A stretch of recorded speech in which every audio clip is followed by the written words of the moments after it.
Welcome to PG Ayurveda Counseling 2025 by Dr. Hrishikesh Thengade. Schedule for State Quota Round 3 is declared. We have already discussed schedule in previous video. Now we will discuss important instructions for state counseling according to notice number 4 of dated the 20th of October 2025. 1. Candidates who have already registered need not register again. 2. Candidates who have joined seat of round 2 are eligible for betterment in CAP round 3. Such candidates need to fill preference as per schedule. 3. Candidates who did not join the seat allotted in CAP round 2 or cancelled the seat during CAP 2 need to register again and pay requisite fee and security deposit if they wish to participate in CAP round 3. 4. Joining in CAP round 3 is mandatory, and if any candidate fails to join the allotted seat, the security deposit will be forfeited. 5. Candidate allotted a seat in AIQ round 3 of AACCC will not be considered for CAP round 3 of state counseling.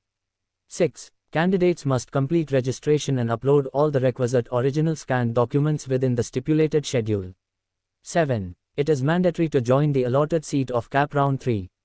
Candidates who are allotted a seat in CAP round 3 will not be considered for subsequent rounds irrespective of whether they join or do not join to the allotted seat of CAP round 3.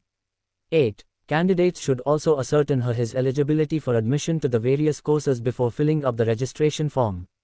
9. PWD candidates should have claimed the quota at the time of IRPGET. They should submit online PWD certificate issued by any one of the 16 authorized boards.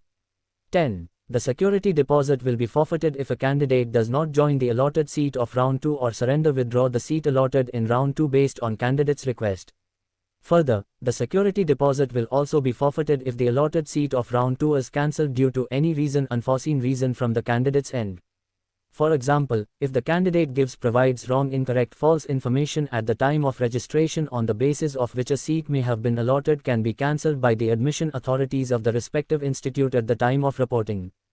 The admission will also be cancelled if the candidate fails to produce the required necessary documents at the time of admission within the stipulated time as per the activity schedule.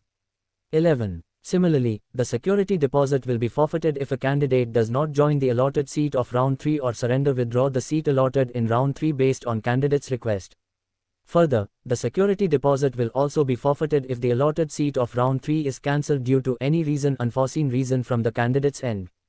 For example, if the candidate provides wrong, incorrect, false information at the time of registration on the basis of which a seat may have been allotted can be cancelled by the admission authorities of the respective institute at the time of reporting. The admission will also be cancelled if the candidate fails to produce the required necessary documents at the time of admission within the stipulated time as per the activity schedule. 12. Candidates belonging to reservation category must claim so in the application form before submitting the same. 13. Any claim for converting from open general category to reserved category after submission of registration form and payment shall not be entertained. If this information is helpful to you, then please like, comment and share this information. Don't forget to subscribe our channel.